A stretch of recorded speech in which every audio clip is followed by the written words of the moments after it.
Bonjour et bienvenue. Aujourd'hui, on va voir ensemble comment on peut déchiffrer les pronostics des experts pour le Quintet Plus et surtout, comment transformer cette montagne de données en une stratégie de pari qui tient la route. Allez, c'est parti, on plonge dedans. Franchement, c'est la question qu'on se pose tous, non? On se retrouve face aux cotes, aux performances passées, aux avis de dizaines de spécialistes, et on peut vite se sentir complètement perdu. Mais pas de panique, on est là pour démêler tout ça.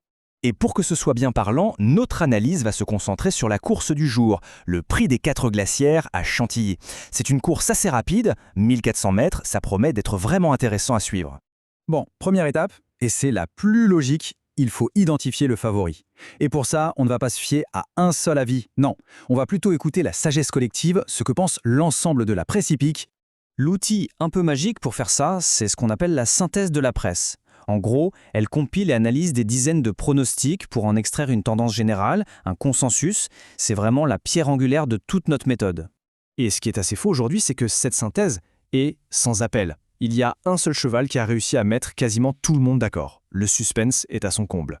Et le voilà, le grand favori du jour, celui qui a capté l'attention de tous les experts, c'est le numéro 8, Vadiruma. Retenez bien ce nom, il est sur toutes les lèvres. Alors pourquoi lui et pas un autre ?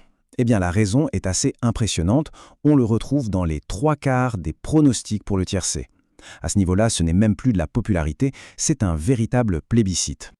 Ok, on a notre favori, c'est un super début. Mais une bonne analyse, évidemment, ça ne s'arrête pas là. Maintenant, on va classer tous les autres concurrents pour pouvoir affiner notre stratégie. L'idée, c'est vraiment de mettre de l'ordre dans tout ça, de se poser les bonnes questions. Qui sont les piliers de notre pari? Quels sont les concurrents vraiment solides?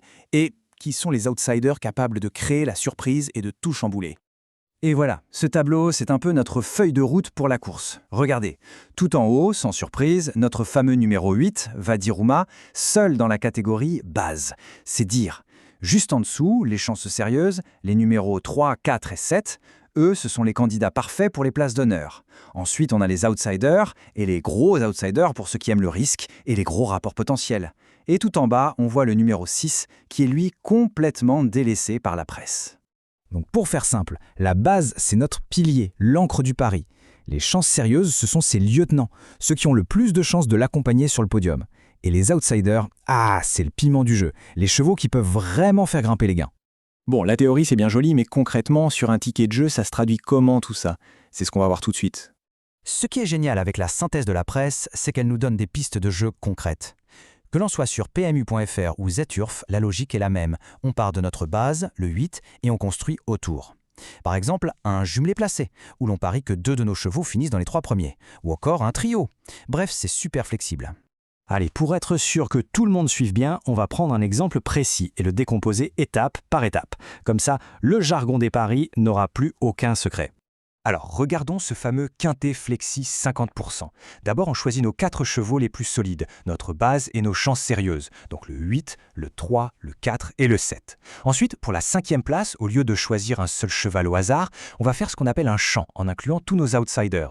Ça couvre beaucoup plus de possibilités. Et grâce à la formule flexi 50%, le coût du ticket est divisé par 2, ce qui le rend très accessible, à seulement 5 €. C'est vraiment une stratégie maligne. Et voilà, on arrive au bout de cette analyse. Il est temps de rassembler un peu les idées et de voir ce qu'il faut vraiment retenir de tout ça. S'il n'y avait qu'une chose à retenir, ce serait ça. La synthèse de presse transforme une masse d'informations confuses en quelque chose de clair et structuré. Elle nous donne un favori, une hiérarchie entre les chevaux, et surtout un véritable plan d'action. Mais attention, il faut être très clair sur un point. Aux courses, rien n'est jamais garanti, la victoire n'est jamais certaine. Par contre, s'appuyer sur ces outils, ça permet de passer du pari à l'aveugle à un pari réfléchi. On ne subit plus le hasard, on joue avec les probabilités.